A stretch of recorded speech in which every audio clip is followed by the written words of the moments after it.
Korábban megjelentek, mint a dinoszauruszok, és nagyobbak a kékbálnánál is. Ezek a napfényt, oxigént és vizet igénylő élőlények adják bolygónk egyik legelterjedtebb építőanyagát.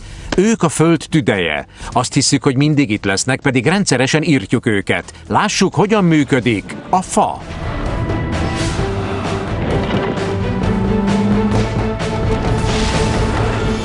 Hogyan működik a fa? A fák a Föld legősibb élőlényei, és ráadásul a legnagyobbak is. Ez Kalifornia legnagyobb mamutfenyője. Egyetlen óriásból akár 120 házat is lehetne építeni.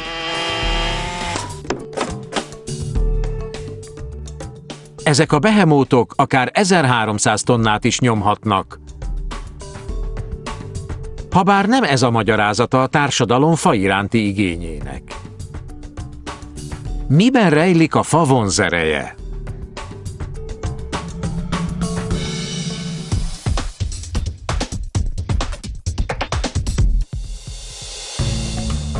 Megdöbbentő, de igaz, hogy több fát ültetnek, mint amennyit kivágnak. Muszáj így lennie, ha ki akarják elégíteni az igényeket. A fák bolygónk egyik legnagyszerűbb építőanyagát adják. Ez egyben magyarázatot adhat arra, hogy miért vágnak ki csak Amerikában 95 millió köbméternyi erdőt évente. A fából számtalan egyedi dolgot lehet készíteni. Van belőle bőségesen. A fa a világon az egyetlen olyan nyersanyag, amely sok jó tulajdonsággal bír. A fa az ember által ismert egyik legerősebb anyag. Szögeket verhetünk bele, meg is javíthatjuk, és nem kerül sokba. De mitől olyan erős a fa, hogy tetőt is készíthetünk belőle? A válasz egy cellulóz nevű anyagban rejlik, amely más szerves anyagokkal alkotja a fa rostjait. A cellulóz egy nagyon erős polimerlánc, amely körbeöleli a sejtfalat. Tulajdonképpen így erősíti belülről az anyag szerkezetét.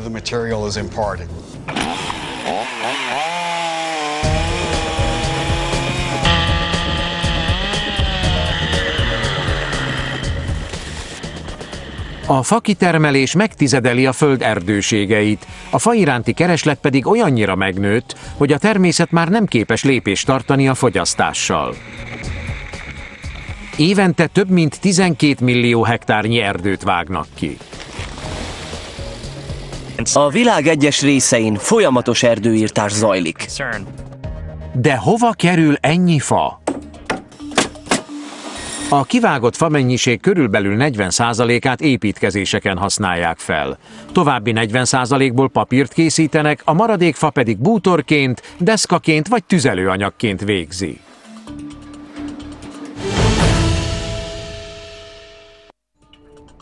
A fa iránti kereslet egyáltalán nem csökken. A tudósok ezért arra gondoltak, hogy megalkotnak egy szuperfát. Azt szeretnénk, hogy gyorsan nőjön. Több tonnányi fát szeretnénk egyetlen hektáron. A favágó itt nem az erdőbe megy, hanem a kertbe, ugyanis ezen a helyen tudományosan nevelt szuperfák vannak, amelyek új jelentést adhatnak az erdőgazdálkodásnak. A jövő az ilyen faültetvényekben van.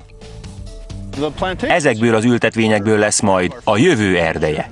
Nehéz elhinni, de fát vágok a sivatagban.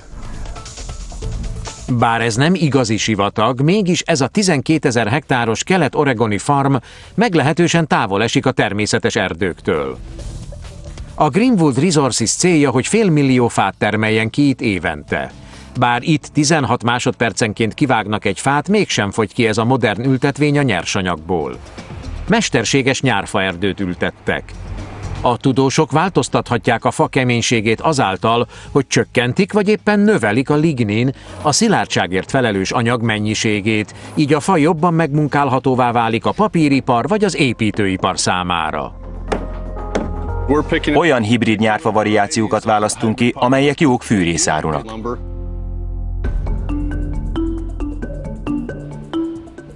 A mesterséges szaporítás ellenére a nyárfának még mindig vannak ágai, habár a rönkfának való fákat alacsonyra, legfeljebb 10 méteresre nevelik. Az ágak levágásával kerülik el, hogy ne legyen csomós a fa, így magasabb minőséget érve el. Egy természetes erdőnél a hasonló fahozadékhoz több mint 135 000 hektárnyi területtel kellene számolnunk. Itt ugyanezt a mennyiséget 25-35 000 hektáron elő tudjuk állítani.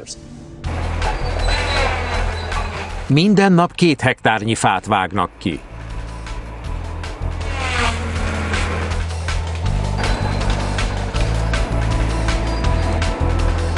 Képtelenség ilyen mértékű fakitermelést végezni fűrészkar és fakidöntő gép nélkül. Egy 70 cm átmérőjű törzs ennek a gépnek semmiség. 60 fát vágok ki 10 perc alatt, és 6 teljes sorral végzek a nap végére. A kisebb fák kivágásánál kerül elő egy másik eszköz, egy hatalmas olló, amelynek élei 30 tonnás nyomást fejtenek ki. Ekkora erővel akár egy autó tengelyét is el lehetne vágni.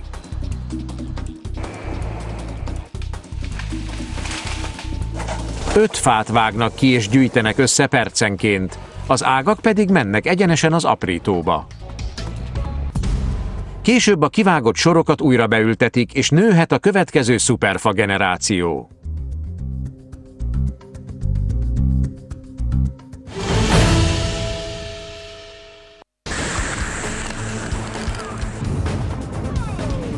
Amikor a természet visszavág... Istenem! Nem esett baja? A fa életet is menthet. Gyakori eset, hogy a fa akadályoz meg egy tragédiát. Hurrikán esetén gyakran látni a híradóban, hogy az emberek fatáblákkal védik az ablakokat. De miért éppen fatáblákkal védik az emberek az otthonaikat? Azért, mert a fa hihetetlenül ellenállóvá válik, ha teljesen sima fatáblákra darabolják. Ezek rendkívül erősek. Rendkívül erős. Ellenállóbb, mint a fa természetes állapotában. Egy fa sokkal összetettebb, mint ahogyan az kívülről látszik. A nyers fa sebezhető pontja, hogy 40-szer könnyebben hasad az évgyűrűk mentén, mint azokon keresztül. Ezért lehet fejszével feldarabolni egy farönköt úgy, hogy függőlegesen vágnak a fába, nem pedig viszintesen. Az évgyűrűk a fa teljes hosszán végigfutnak. Amikor a tengely mentén lehasítunk egy darabot, a sejtek leválnak. Ám ha vékony farétegeket helyeznek egymásra elforgatva őket, az évgyűrűk merőleges kötéseket alkotnak. Ezzel az átlagos farostok sokkal ellenállóbbá válnak. A rétegelt lemez lényege, hogy megsokszorozza a fa szilárdságát, hiszen a rostok merőlegesek egymásra. Habár modern technológiának tűnik, de a rétegelt lemezt már az ősi egyiptomiak is ismerték, ráadásul ugyanúgy készítették, mint napjainkban. Vékony facsíkokat, furnérokat illesztettek, majd ragasztottak össze, így jött létre az erős falemez. Ez a folyamat azonban roppant időigényes volt, de a 19. században az esztergagépek és a fűrészgépek megjelenésével a rétegelt lemez lett a legnépszerűbb építőanyag. Ezek a gépi falemezek olcsók és megbízhatók voltak. Ez egy 3 rétegű falemez. Mindenre oda kell figyelni. Jó erősen kell tartani, nehogy megüsse az embert.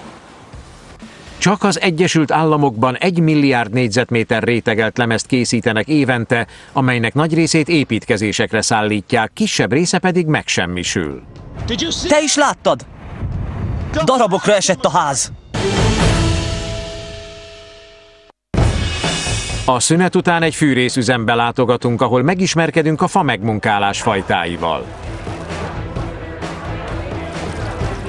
Majd az újrahasznosítás világában nézünk szét, ahol még nagyszerűbb gépeket láthatunk. Végül jön a legcsodálatosabb találmány. De mi olyan különleges egyetlen szögben? Hamarosan folytatjuk.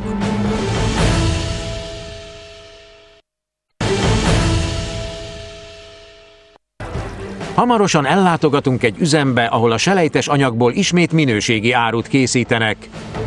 És megismerkedünk a legnagyszerűbb találmánnyal. De mi olyan különleges egyetlen szögben? Nem sokára ez is kiderül. De előbb...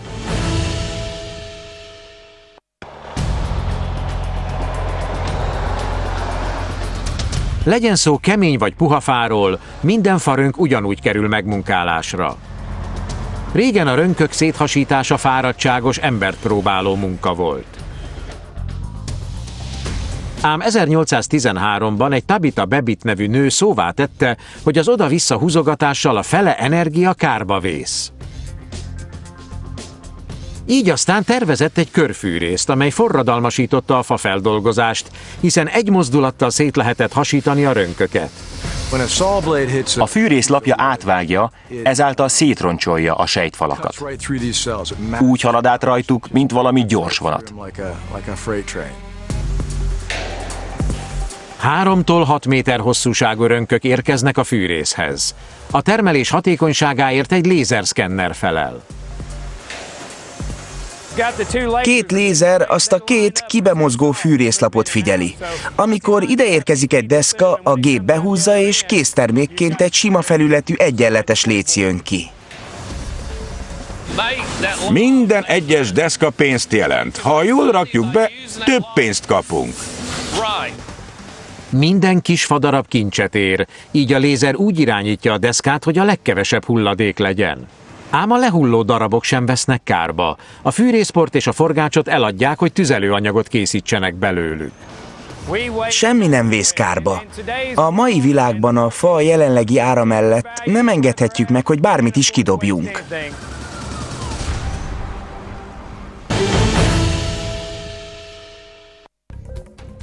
A fa két fő összetevőből áll, cellulózból és ligninből. A lignin adja a fa szilárdságát, a cellulóz pedig, mely a Föld legelterjedtebb alkotóeleme, a rugalmasságáért felel. Leegyszerűsítve, a papír nem más, mint vékony fabél. A papírt már évezredekkel ezelőtt feltalálták, az egyiptomiak nádból készített papíruszt használtak papírgyanánt. Az igazi cellulóz alapú papírt először a kínaiak használták időszámításunk előtt 200 körül, habár nem írásra, hanem csupán csomagolásra. A papírgyártás legegyszerűbb módja, hogy forró vízben addig főzik a faforgácsot, amíg a cellulóz szerkezet fel nem bomlik. Ezután kiszedik és lapokká préselik, és persze a késztermék újra hasznosítható. Egy végtelen folyamatról van szó. A papírrostok, azaz a fa rostjai hihetetlenül rugalmasak. A papírgyártás folyamata végtelen sokszor megismételhető. A papírpép nem más, mint iszappá zúzott fa. A fa szilárdsága megmarad, csupán a megjelenése változik. Végül tekercseket alkot a nélkülözhetetlen anyag, amit papírnak nevezünk.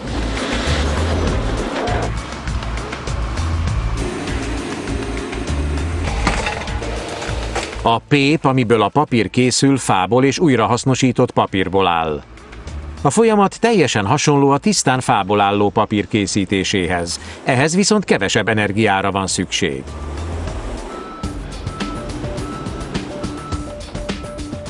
A folyamat akkor kezdődik, amikor megérkeznek a bálák. Ezek a préselt tömbök nagyjából fél tonnát nyomnak. Ilyen papírból vannak a zöldséges rekeszek és dobozok. Ahhoz, hogy újrahasznosítsák őket, a tömböket egy hatalmas üstbe, az úgynevezett papírgépbe helyezik. Itt lesz a szilárd anyagból iszapszerű massza.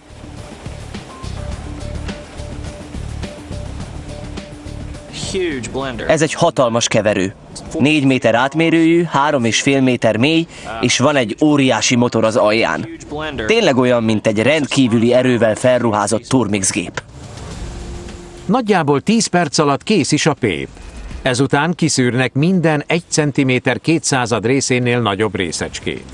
Mindent kiválogat a gép. Szennyeződést, ragasztószalagot, meg minden olyan dolgot, amely szemétnek minősül.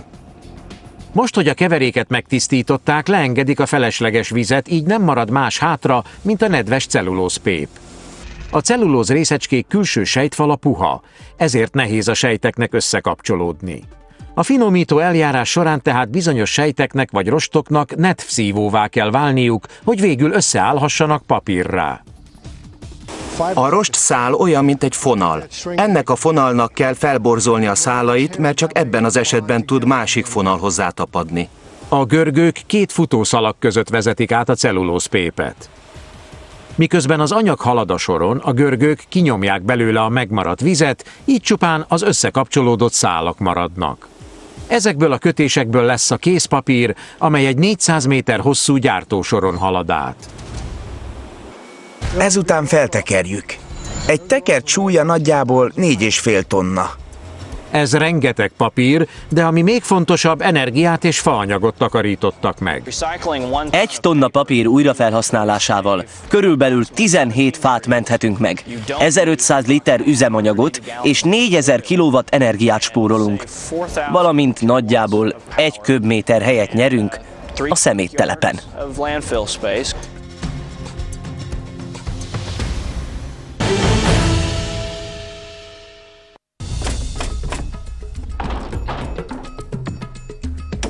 A kitermelt fa mennyiség felét építkezéseken használják fel.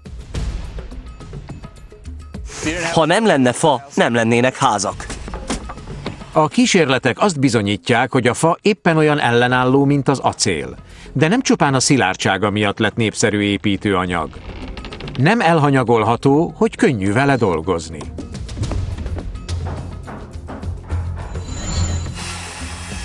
Lefűrészelhetjük, ha túl hosszú. Lyukat is fúrhatunk bele, de a szög is könnyen belemegy. Az acélba nehéz lenne beverni egy szöget.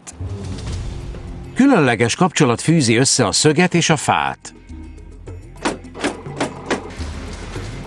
A Tennessee állambeli Clayton Homesnál vagyunk. Ez a vállalat évente 300 000 köbméter fát használ fel.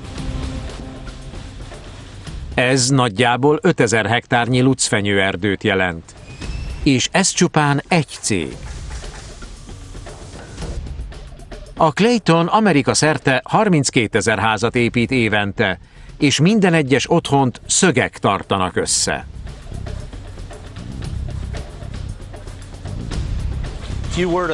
Ez hány teherautónyi fát jelent?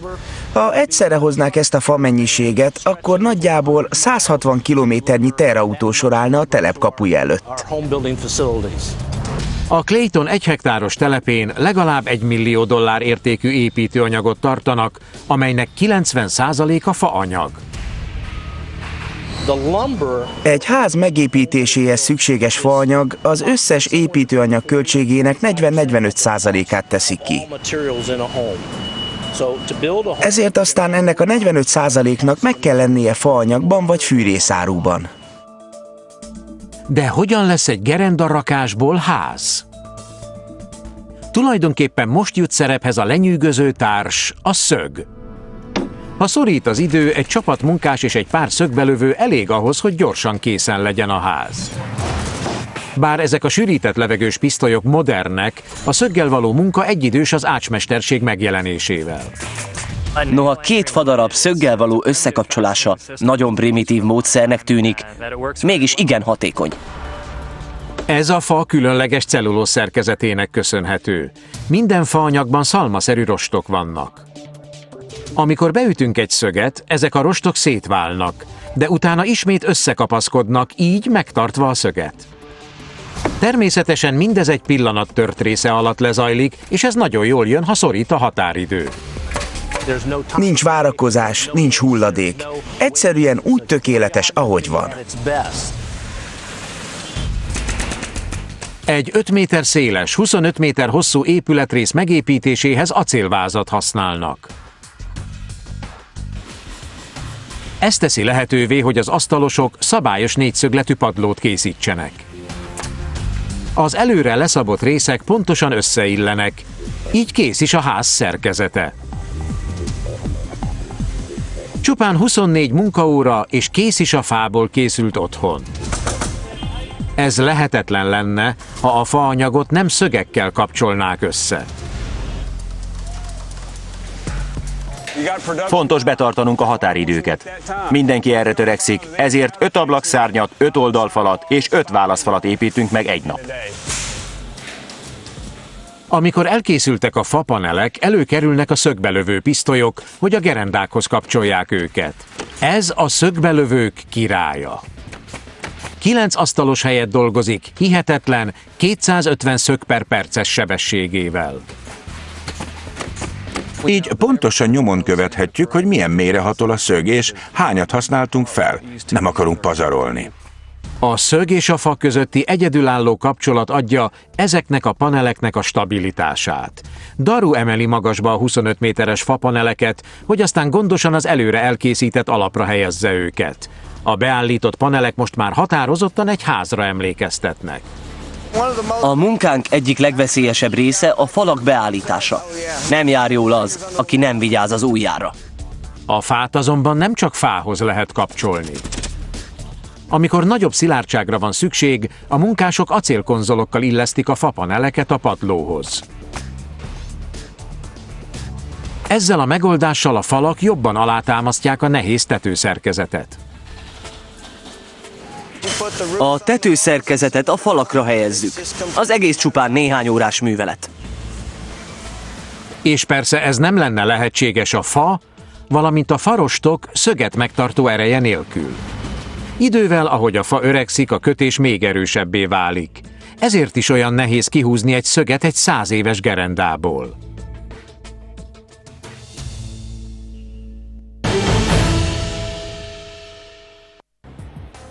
Meleget áraszt, tetőt ad a fejünk fölé, és oxigént termel. Erős, mégis könnyű és újrahasznosítható. Ez a csodálatos anyag körülvesz minket, és talán még meglepetéseket is tartogat. Mindenkinek hasznára válik. A fa.